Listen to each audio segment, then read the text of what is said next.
Welcome to another episode of Business by the Numbers. I'm your host, Hunt Demers, CPA with Parmelis and Associates. So a special one this week. I had a client on there and fellow author joined me last week, I guess, in Kansas City. So Reed, myself, Allison, the rest of the Parmelis crew were out in Kansas City for Vision. So if you guys have never been to Vision, Milwaukee hosts that out there. Awesome event. Awesome training for technician, managers, advisors, everyone. So ran into a ton of our clients. Thank you for everyone stopping by. Thank you for everyone for the kind words. Awesome time, taught some classes. But that is not what we're going to talk about this week. This week, we have Brian Rooney on here. Brian, like I said, is a client, been with us since 2022, and author of new book, Protecting Outcomes. Super cool book, super cool guy. I had an awesome time talking to him and learning a little bit more about him, why he wrote this book, and who this book is ultimately for. So I hope you enjoy this as much as I did.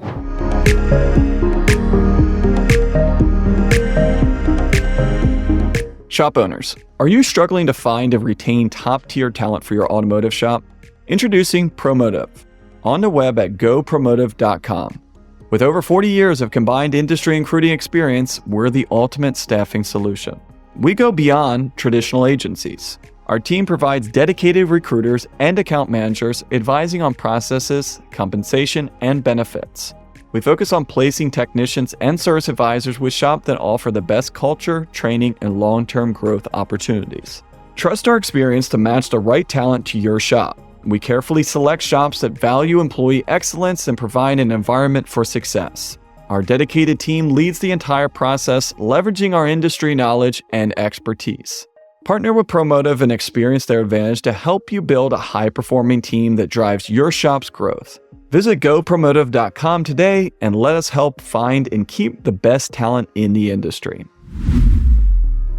Before we get into that, I just want to stop and say thank you to you and the rest of the dedicated listeners. Remember, if you want to hear your question answered on here, just have a question for me, or maybe you wrote a book like Brian as well, shoot me an email at podcast@parmelis.com. Speaking of books, my new book, Beyond the Bays, a financial playbook for auto repair shop owners, is available now on Amazon for Kindle and paperback downloads. Want to talk to us about accounting and tax services Parmelis can offer a repair shop like yours? Shoot me a text at 301-307-5413. Well, we kind of buried that. Brian and I have been talking a little bit before, but wanted to welcome Brian Rooney on here. Client, shop owner in Iowa. We are here at Vision. Talk to us today a little bit about how we ended up meeting and then come full circle to what we're talking about here today. All right, I can do that. I was new in business as an owner of a repair shop, and I had gone, I don't remember if I did a Google search or what I was looking for. I was looking for books to help me do better at my business and look at the things that I needed to look at. I ended up with Hunt's book, Your Perfect Shop, on my list. I ordered it, took it with me when we went on vacation to the Dominican Republic. It was in my bag the whole time I was thinking about it. I never took it out because I'm like, I'm on vacation, I'm not reading a book while I'm here, right? So on the plane on the way back, I grabbed the book, I read it cover to cover. It was like eye-opening for me about answers to questions that I had. So I drafted an email on the plane when the wheels hit the ground and I got cell data back. I sent an email in saying, I think I need your help. And I got a phone call from Hunt, from you, the next morning, that Monday morning, I think it was, and I was like kind of starstruck because I'm like, oh, this guy who wrote this book just called me, right? So that was really cool. You guys helped me through some tax things that I had going on, helping me with my books. You have been since, and I'll have you keep doing that for a long time, I hope. Awesome. But have learned so many things over the last several years about how to run my shop. You guys have been a great influence on me for that, a good place to bounce questions off. Do you think you have a better understanding of your numbers than you thought you would be able to? Like when you started your business, did you think like, oh, I'll be able to master my numbers? You're like, I'm never going to be able to understand that side. I'm just going to be more production side. No. And then has that shifted now? It's definitely shifted now. But so where I came from was I'm a technician, right? I've been a technician since 2000. And I came into the auto repair shop that I own now as a technician and had managed that shop for a couple years. And how many people listen to this is that the same exact story of how they ended up with the shop, right? Like this is a common path for a lot of people. Yeah, I hear that a lot. Technician ends up owning the shop that they're working at because the previous owner is on their way out, right? Exactly, yep. Yeah, so that's how I ended up with the shop that I have. But I didn't know anything about doing the taxes, keeping track of, I didn't know I should be looking at gross profit. I didn't know there was a parts margin I should be aiming for, any of that stuff. So I didn't know what questions to ask or who I even needed to ask. Yeah. And I started to realize that you guys were a great place for me to start. Awesome. Yeah. Appreciate that. Yeah, I mean, the cool thing about too is like I look at that a lot, like somehow like a lot of ways like how you grow up with a parent, right? A lot of people grow up with a really good financial understanding for their numbers, right? And a lot of that comes from your parents. And a lot of people that take over a shop, you take over whatever the other guy was doing, right? So I have a lot of guys that get spoiled. The old owner was, real anal about the books, educated, said, here's how we do it. And there's other ones where it's like, books? What is that? And you're like, I guess I'll have to figure this out on my own, right? Super cool. So a lot has changed, right? You come in, you say, I'm a technician, right? Going to, hey, I didn't think I'd be able to learn my books, to, you're very comfortable with your numbers and using them well, to you just released a book last week. I was just telling him I wasn't able to be the first one to review it. He's already got one review, 5 stars. So yeah, I mean, that's what I was talking yesterday. I'm like, what a cool moment. Like, I'm in Maryland writing this stuff in my basement about stuff that I think will help shop owners, and you find this in Iowa, and then full circle, now you're writing a book. So talk to us about the book. Tell us like kind of what you're thinking and how you're like, you know what, I am no longer a technician. I'm now a business owner and part-time author. Well, first of all, I'm still a technician and I'm a business owner and I'm an author. Yeah. So, jack of all trades. Yeah, kind of. I decided that I had these ideas in my head and thoughts about things that I didn't believe that were getting communicated to employees, and up and down, from the top and from the bottom, because I've been an employee at a shop, I've been management at a shop, and now I've been owner at a shop. So I have, I think, really good perspective from all sides of that. But so I started writing a book. At first it was about being a high value employee. It ended up evolving into, as I'm writing the book, I'm saying to myself, everything I'm talking about is about making sure that the outcomes are what we want them to be. So I ended up titling my book Protecting Outcomes. And it's from an owner's perspective mostly, but I wrote it so that employees, technicians, any business really, as an employee, you can start to understand why your boss or your owner is asking you for things, or maybe not checking on you for things. Like, it'll help you understand why some people grow really fast and climb in the company and why some people don't.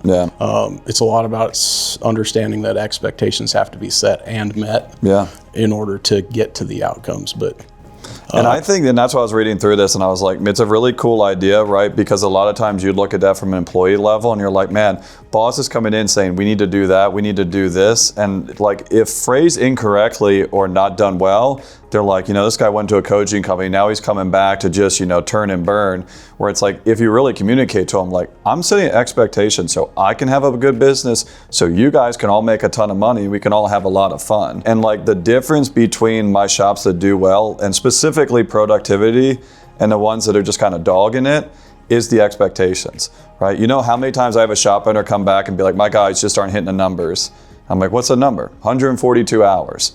I was like, well, what did you tell them when they didn't hit it? And he's like, well, they don't know that it's 142 hours. So, yeah, I mean, like, a lot of times owners can be their worst enemies. Did this come from a place that this has always been a strong point for you and you wanted to share this with other people? Or is this something as an owner that you kind of grew and you're like, hey, this is a learned skill? It's definitely a learned thing for me, because communication is such a big thing. Like, every problem that we have is because of a breakdown in communication, which means we can create really great outcomes if we just communicate, right? Same with our business too, right? You look at a lot of these ones that went south, it's a little bit of issues, communication breakdown, dumpster fire. Right, and dumpster fire really fast. And then don't tell anyone about the dumpster fire, so it's really just burning unattended back there. So, and what I've learned pretty recently is that if I set a goal, which would be my expectation, say I set a sales dollar number for $100,000 for the month, if we know what our gross profit target is, we know how much labor, how much parts, how many tires we need to sell as parts of that, and I communicate that to my team. I'm like, we're shooting for $100,000. Here's the metrics that we need to hit. If they understand what that is, then they're like, okay, how do we get there? And then they're asking me, how are we tracking this? Because we want to see what we're doing. They're buying in. Yeah, they're buying in. Right. And so like that's a general thing that you hear from a lot of guys is like lack of production. Like, oh, these guys, are spoiled. Now that I got them AC, they just don't want to work. Naturally, human beings want to please people. Like I think most people respect their boss, respect their managers on it. But like you said, if you don't have communication, it's like, well, I think you're doing a good job or bad job. Like, let's put some numbers on it. Let's put some actual goals there. Talk to me a little bit about how you got into this, right? Because I don't think that you opened the doors in 2019 and were able to go to the counter and say, hey, here's the hours I want, here's the tires. I'm guessing that over the years you kind of started with, I have one benchmark for you, and now it's a multitude of them. So where did you start? So for like someone else coming into this and saying, man, you're already talking over, you're kind of not selling yourself enough about how did you kind of make that transition to like, I'm gonna dip my toe in and start doing this? Well, I can tell you that I started with no knowledge of metrics. Like I said, I didn't know what to ask. I didn't know who to ask. I just knew there were things that I needed to find out. So just through some conversations with you guys, and then getting connected with Repair Shop of Tomorrow. They're my coaching company. You guys have all helped me look at what I'll call a standard, I guess, right? For all of those things like gross profit and sales dollars, and just going to events like Vision and taking in the things from the trainings about how to do things, what our profitabilities should be. I kind of hate sometimes that we talk about profitability so much, but at the end of the day, it really matters. And again, you talk about other things that become subjective, and that's why I tell people, like, hey, it's not all about profit. It's the easiest one to measure, and it sort of is too at the end of the day. So the jet skis come with profit, right? Yeah, for sure, for sure, kind of. But like, I just slowly learned since 2019, a little bit at a time about, okay, let's watch how many hours we're billing per repair order. And after we figure out how to make that be a little bit better, we don't have to focus on it so much. So now we can go look at our parts gross profit and focus on that. And it just seems like when we've done one thing at a time, implemented a new system that we weren't using, when we implemented digital vehicle inspection in 2019. I got a lot of pushback on that because it was brand new, right? Everybody was like, this sucks. It's a waste of our time. This is going to take me 3 hours per inspection. Right. And what we didn't understand. No one's going to care about this. It's not going to raise any of the tickets. People They're not aren't going to want this. All of a sudden, wait, you know what? They're actually buying stuff here, aren't they? It's crazy how good it works. But like, now to motivate them, right? So like when you first started, did you have to pay these guys to do DVIs and then able to pull that off, or you were always able to motivate them without paying? My shop's a little bit different than a lot of shops. I don't have anybody on flat rate. All of my technicians are hourly. They all want a consistent paycheck. So I feel like I'm pretty blessed by that. But I also have people who care about the work that they put out and whether it's good quality or not. That's awesome. So always been hourly or salaried, like never done any sort of spiff, or you have a little bit of it, but more, here and there? Well, I do for my service rider now. She gets a chunk of if she hits a sales target, she gets a percentage of that. Yeah, we won't put her W-2 amount in here, right? Right. I don't even know exactly what it is. She's doing fine. Yeah, I'm sure she knows what it is. So that's really cool because one of the big things that you hear a lot, right, is, hey, you have to be flat rate. That's the only way to have a shop. You're never going to have a shop unless it's flat rate. And then the other side of it of like, hey, you're a dictator if you do flat rate. You're taking advantage of people. I talk about this a lot. Like our top shops are half and half, right? Some of them are flat rate and they got great productivity, and some of them are hourly and have great productivity. But that's my biggest question a lot of times is like, hey, how do you have that productivity conversation with these guys? Was there ever a time where you had an issue and you had to fix it? Because I always see that as a struggle for a lot of shops. If you're flat rate, hey, we need to do better. You're going to make more, I'm going to make more. If you have a bad productivity number and they're hourly, it's like, I need you to make me more money and I'm going to pay you the same. Sure. Well, I mean, I guess I came from, as a technician, I wanted flat rate because I could produce at a high level, and I knew that that was a license to write my own paycheck. Yeah. But it seems like at least the technicians that I've hired don't have that mentality. Yeah. I mean, I've had that conversation with them about, hey, you know, if we do this, put you on commission or some kind of bonus structure, you know, is that going to be a driver for you to be more productive? And they have all been like, not really. Wow. And so do you think that if you had a different team in there that came back and said, boss, I'd like to be flat rate, that you would be like, this is more of you saying, hey, as long as the end goals are fine, I want to make you guys happy. So if we're doing 100,000 at this gross profit on it, this productivity, you guys get to kind of call your shots. Is that kind of your mindset? 100%. I would definitely offer that if somebody was, you know, understanding how that works, and we could talk through, you know, what their expectations are, what my expectations would be with that. As, at the end of the day, as long as we're hitting our targets, I don't care, right? I really and honestly, don't hourly care. and salary, like in a perfect world, is much easier. You know what your costs are. They know what they're going to make. You have the same target every single week. It's like, hey guys, I know I can afford to pay you guys this much if you do this much, right? Yeah, that's really cool. And honestly, I think it's rare for a lot of people. The cool aspect about it is, what are we trying to do here with the pay plan? We're trying to motivate them. Going back and asking them of like, hey, would you guys like to be flat rate? I see this so many times where they're like, yeah, I'm gonna boost production, right? I'm gonna go back there, I'm gonna do flat rate. And it's like, none of them want to be on flat rate, right? Like, you might actually end up hurting it if you went back and had a conversation and said, hey, if we can't get to this number, we're going to go flat rate. That's one thing a lot of my shops have said of like, hey, hourly or salary or 4-day work week or whatever it is a luxury as long as we can hit these metrics. If we do, I'm going to be the easiest boss and I will kind of pay you how you want. If it goes below that, we're going to have some issues. Sure. Every month, auto repair shops can lose over $20,000 in uncredited parts, cores, and lost profits. Wicked File's AI-powered software is a game changer. It helped one shop owner recover over $10,000 in missed credits, and others have recovered tens of thousands more. Wicked File puts cash back into your business and hours back into your day. Stop leaving money on the table. Visit wickedfile.com to learn more and get started today. Talk to me about your shop. I mean, how do you guys deal with that if you have some low productivity numbers? Is this a team-based thing? Is this something that you're involved in? Is it a multi-stage approach or what? I'm usually involved pretty heavy when we have low sales dollars. I don't think we have a profitability issue really ever. I think we're okay there. But we do have like build hours issues in some months. And part of that is because some months are just slower than others. Sure, yeah. You know, whatever the reasons are for that. How do you weigh that? Because whenever you go back to your techs, and if they have a slow week, they're going to say, boss, I didn't have any cars, right?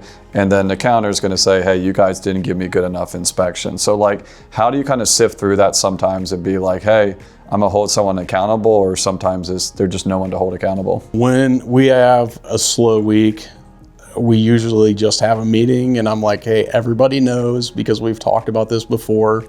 The reason we have a slow week is because, you know, we haven't got good inspections. I mean, we should find something on every car that comes to our shop, even if it's, you know, needs like an air filter we or all something know, little. We all know what didn't happen. We all know what we need to do. Yeah, and so that's usually what the conversation is, and everybody goes, yeah, and then everything's good for a couple of months or a couple of weeks at least. But I mean, sometimes people just need a reminder about what the processes are. And sometimes you just don't have a good week, right? Yeah, internally, externally. And also you look at, you know, the amount of repair orders throughout the year. It's like hundreds, but if you break it down, you're like, we're gonna have some days where just no one calls us, right? Like statistically speaking. Yeah, that happens for sure. But like, so maybe like from your standpoint or where you're at, you see a slow week or a slow month differently than I see. Absolutely. Because you see how many hours were billed and the dollars that got brought in. What you don't see is that I have 2 service technicians in the bays doing digital inspections and oil changes and small brake jobs and things like that for a week and a half, where we don't get any up sales scheduled. Because we're so the guys are busy, the shop's busy, the bays are full, but we haven't sold and scheduled that work yet. It's coming. I mean, and we see that, right? For a couple of weeks, week and a half, we might have a slow time, what feels slow on paper, and then the next 2 weeks are like, that's why I like to look at things as a month. Absolutely. Instead of boiling it down so far as to be like, guys, we build 8.6 hours today and there's 3 of us in the shop. Yeah. You know, we should build 24. Or even some of that stuff too of like, you know, the expectation. Like, hey guys, we are kind of getting handed to us, but we feel like we have this tidal wave, right? So like if March is really down, we should expect April to be up. And you're right. Like a lot of times I see only part of the picture when I'm looking at just the numbers side. Yeah, one of the things I guess talking about that is, on the numbers, we're talking a lot on the financial side, right? A lot on the QuickBooks side of it.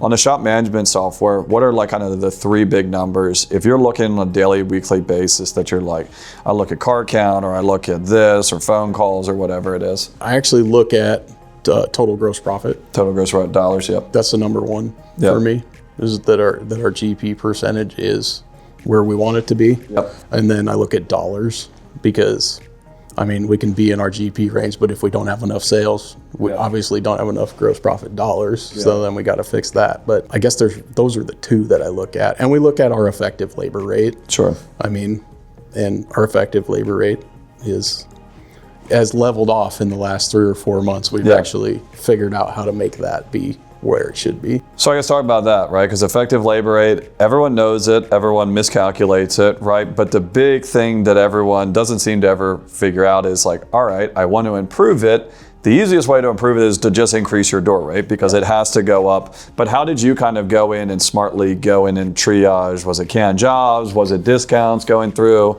How did you get some improvement on your effective?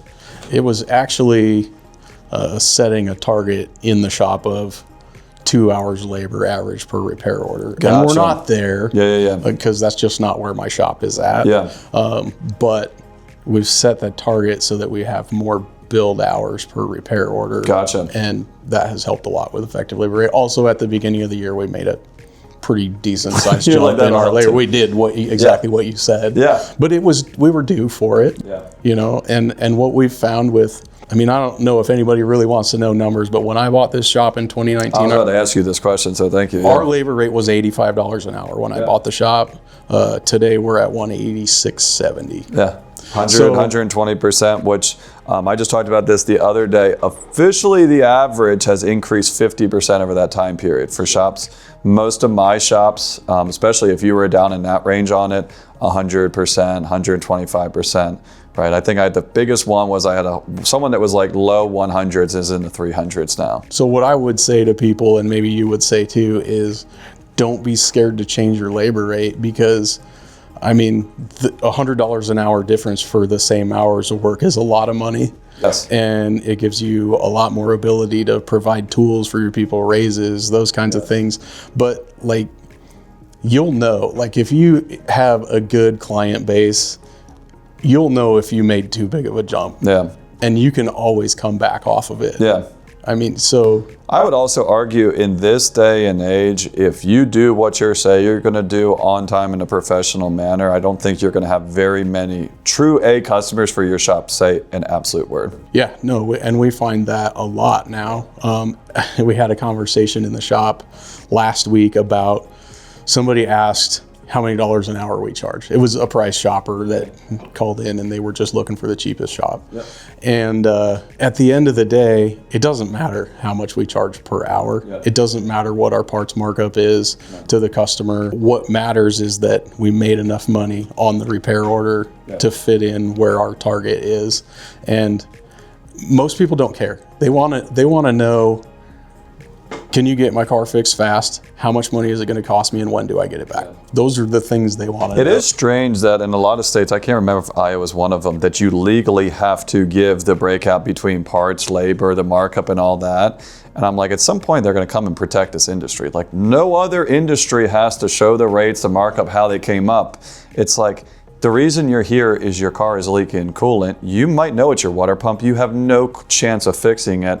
Why am I going to give you the breakdown of what I'm doing to fix it, right? This is complete Greek to you. But yeah, and it doesn't matter to them. But it gives them a couple of things to argue, right? Well, what's this? What's that? Do I really need these O-rings, right? Can we just have that off the ticket? But yeah, the normal luxuries of dealing with retail, right? For sure. Yeah, no, when you mentioned about your rates, that was going to be the big thing that I was asking of, like, hey, you've came in, you know, kind of got your feet wet in it, started learning more about the numbers. So I guess talk to me a little bit about, like, hey, you're kind of, 6-7 years into business on it. What are you kind of forecasting for the next 6-7 years?